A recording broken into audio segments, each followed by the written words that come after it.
Hello, welcome back to our channel, where we explore the deepest and most terrifying mysteries of the world. Today, we have content that will chill even the bravest. We will dive into real and supernatural stories that have happened and continue to happen in cemeteries with guards around the world. These are tales of sinister shadows, evil presences, murders, and paranormal encounters that defy all logical explanations. Get ready to hear stories that will stir your mind and your heart. From visions of spectral figures to frightening premonitions, these episodes will leave you questioning everything you think you know about life and death. Warning: these stories are real and may disturb the minds of sensitive people. They were sent in by viewers. If you have a story you want to share, send it to us down here in the comments. Report 1. The apparition. After months of fruitless job searching, Lucas, newly married and with his pregnant wife, finally finds an opportunity. But the relief of having a job turns into dread when he discovers that his new workplace is an ancient cemetery, and his shift, the night one. Despite his visceral fear of ghosts and the supernatural, Lucas has no choice but to accept, given the need to support his growing family. Lucas begins his job as a guard with a mix of anxiety and fear. Armed only with a flashlight and his determination, he makes his first rounds. In the early days, the sounds of crickets and the whispering wind are his only companions. However, as the nights go by, he begins to notice phenomena that challenge his rationality. One night, as he walks among the ancient tombs, Lucas's flashlight begins to blink frenetically and, without warning, goes out completely. In the darkness, an inexplicable cold envelopes him, and he feels the presence of something, or someone, watching him from the shadows. His heart races when he hears footsteps behind him, but when he turns around, he finds nothing. The following weeks become a torment. Lucas starts to see fleeting shadows in the corners of his vision, and hears unintelligible murmurs near the oldest mausoleums. One night, he encounters a spectral apparition, a woman dressed in ancient clothes, with eyes reflecting eternal sadness. She floats over a freshly dug grave and disappears into the mist before he can approach. Driven by the desire to understand these apparitions and motivated by the growing fear that something evil is manifesting, Lucas begins to investigate the cemetery's history. He discovers that many of those buried there were victims of a centuries-old curse, suspected of originating from a forgotten pact with dark entities. One night, objects begin to float around him, guided by invisible forces. Tombs open on their own, and the sound of dragging chains echoes through the air. Lucas runs to the office, seeking refuge, but the forces follow him, locking him inside. At the peak of terror, with the office walls trembling and a chorus of spectral voices filling the air, Lucas finds an ancient diary hidden in a drawer. The book reveals that the only way to appease the spirits is to complete a forgotten ritual, which could put his own soul at risk.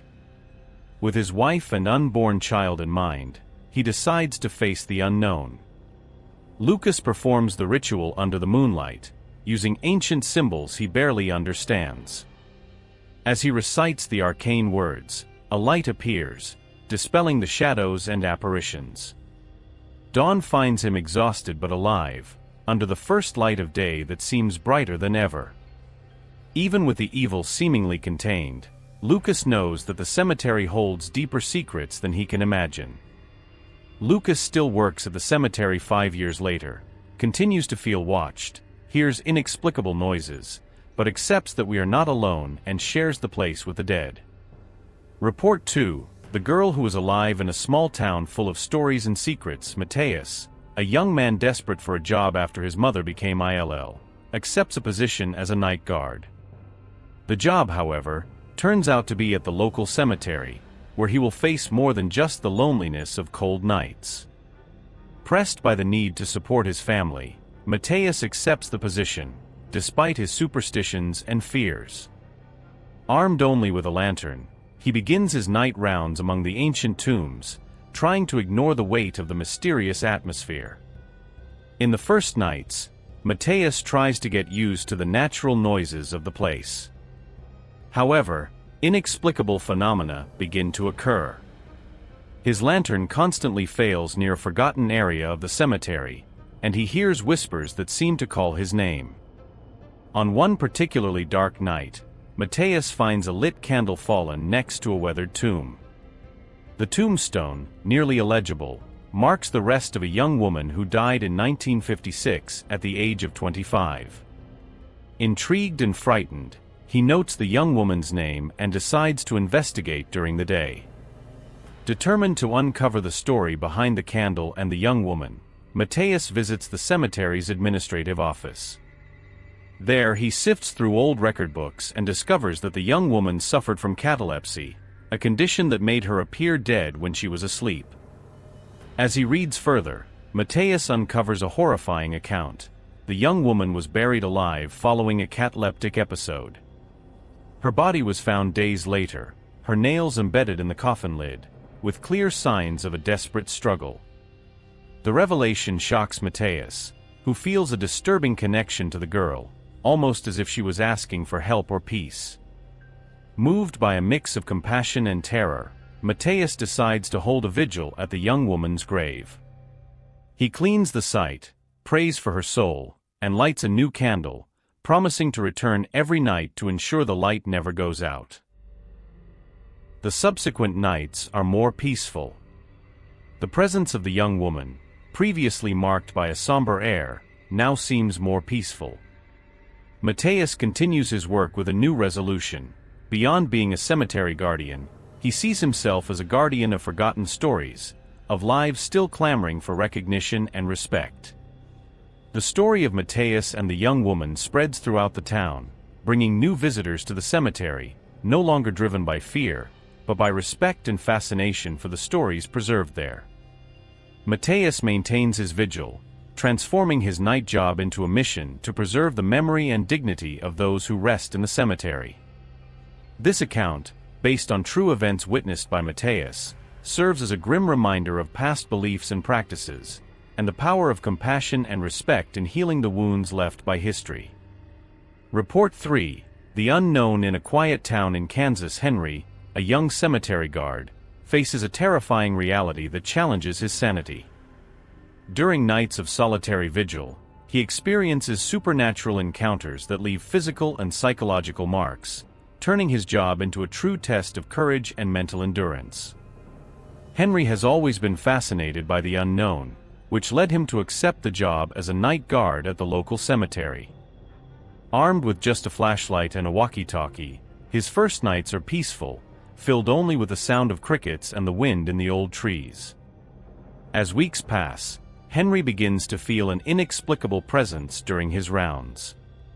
One night, as he walks through the oldest part of the cemetery, he notices a dark figure watching him from a safe distance. Each passing night, the figure seems to get closer, but always disappears when he tries to confront it. On a particularly cold and silent night, the pursuit reaches a new level. Henry feels a sudden chill, as if the air around him instantly freezes. Turning around, he comes face to face with the dark figure right behind him, eyes glowing with a sinister red light. Unable to move or scream, he feels icy fingers touch his neck, leaving burnt marks on his skin. Tormented by visions of red eyes whenever he closes his own, Henry starts losing sleep. He decides to investigate the history of the cemetery and discovers that the area where he sees the figure was the site of an ancient fire that claimed several lives, whose bodies were buried right there. Convinced that the spirit of one of the victims is trying to communicate, Henry organizes a vigil on the anniversary of the fire. Armed with a camera and sound recorders, he hopes to capture evidence of the supernatural presence. At midnight, the temperature drops abruptly, and the figure reappears, this time accompanied by unintelligible whispers and a sulfur smell. Henry, paralyzed by fear but determined to confront whatever it is, turns on the camera and starts talking to the entity. The whispers increase, forming almost comprehensible words, speaking of injustice and revenge. Suddenly, A gust of wind extinguishes his flashlight, leaving him in total darkness with the dark figure. With his heart racing, Henry feels immense pressure on his chest, as if the air is being sucked around him. He manages to turn the flashlight back on, but the figure has disappeared, leaving behind an icy cold and the sound of footsteps retreating on the gravel. Trembling and sweating coldly, Henry reviews the recordings from his camera and discovers a shocking image. The figure, clearly visible, points to a broken and forgotten tombstone, marked only with initials and a date. The distorted audio recording captures a name and an accusation of betrayal and abandonment. In the following days, Henry tries to unravel the identity and story behind the initials on the tombstone, but all records are inconclusive. The more he searches, the more strange events occur in the cemetery: flashing lights, nighttime whispers, and his own feeling of being constantly watched. Consumed by the obsession to discover the truth, Henry continues his nightly vigils, becoming increasingly isolated and tormented by the apparitions. He posts his experiences and evidence online, attracting the attention of ghost hunters and the curious, but no one can provide definitive answers. The story concludes with Henry sitting next to the broken tombstone at midnight, talking to the darkness. The camera captures a final view of the shadowy figure in the distance, watching him with its red eyes. The video ends abruptly, leaving a deafening silence and the feeling that something much deeper and ancient is hidden in the shadows of the cemetery. This ending leaves a tangible mystery in the air, suggesting that some stories, especially the darkest ones, may not be meant to be fully revealed, and how we are consumed when we cannot achieve something we desire. Report 4: The Guard and the Kite. Carlos, an experienced guard with 10 years of service at the local cemetery, knew every corner and secret of the place. Over the years, he had witnessed phenomena that defied logic, but one story in particular left a deep mark on his memory. It was late afternoon when he began his night shift, and a devastated family was burying their 12-year-old son, who had tragically died after falling while flying a kite on the roof of their house. The boy's mother's countenance, lost in deep sadness, often returned to Carlos's mind. Something in her expression suggested there was more to the story, something unsaid. In the days following the burial, Carlos noticed that a colorful kite and a string were always on the boy's tombstone. Driven by an impulse and thinking of his own 5-year-old son, Carlos decided to take the kite home, ignoring an uncomfortable feeling of transgression. When he got home with the kite, Carlos offered it to his son, who immediately rejected the toy, saying it belonged to another little friend, and he didn't want it. Confused and somewhat frustrated, Carlos left the kite in a corner of the boy's room. In the following days, strange events began to occur both at home and at work. Objects moved on their own, and in the cemetery, lights inexplicably flickered during his night rounds. One night, while making his usual rounds, Carlos passed by the boy's tomb and noticed that the kite and the line had disappeared. Feeling a cold presence behind him, he turned quickly, only to see the figure of a boy running among the tombstones, disappearing into the mist before he could follow. Tormented by dreams where the boy asked for his kite, Carlos decided to return the toy to the tomb. That night, as he placed the kite back on the tombstone, an unexplained breeze arose, making the kite lift as if someone were flying it. The air became heavy, laden with palpable sadness, and Carlos heard whispers that seemed to say thank you. After returning the kite, the strange phenomena ceased both at home and at the cemetery. However, Carlos was never the same again. He often visits the boy's tomb, sometimes finding new kites left by unknown visitors. Each kite brings a different color, but all carry the same message of longing and lost innocence. Carlos, now with renewed belief in the supernatural, continues his work at the cemetery, always respecting the stories and objects that families leave for their loved ones. The image of the boy and the kite flying in the wind has become a constant reminder that, in his work, he not only guards the dead but also the hopes and memories they left behind. The story of the kite has become a local legend, a whispered mystery that keeps the community and Carlos linked in a plot of life, death, and redemption. Report 5. The Girl in the White Veil. Let me tell you a story that happened to me. One of those you keep for the darkest nights, when the wind whispers secrets through the twisted branches of the trees. I worked as a night guard at an old cemetery, one of those that have more stories buried than bodies, and I always believed there was more between heaven and earth than our eyes can see. But nothing could have prepared me for the night I met the girl in the white veil. It was a cold, silent autumn night, with a fog that covered the ground like a cloak. I was making my usual rounds when I heard soft sobs near the Allen Carr family mausoleum, a Gothic and imposing structure at the center of the cemetery. Approaching, I saw a small figure sitting on the marble steps, a girl with dark hair and a white dress that seemed to absorb the moonlight. She seemed so real, so tangible, that for a moment I forgot where I was. My instinct was to protect, to help. I knelt by her side and asked, "Are you lost, dear? Where are your parents?" She looked up at me, and I saw a sadness so deep it made me shudder. "I'm waiting for my mother," she replied with a voice that seemed like a breeze passing through dry leaves.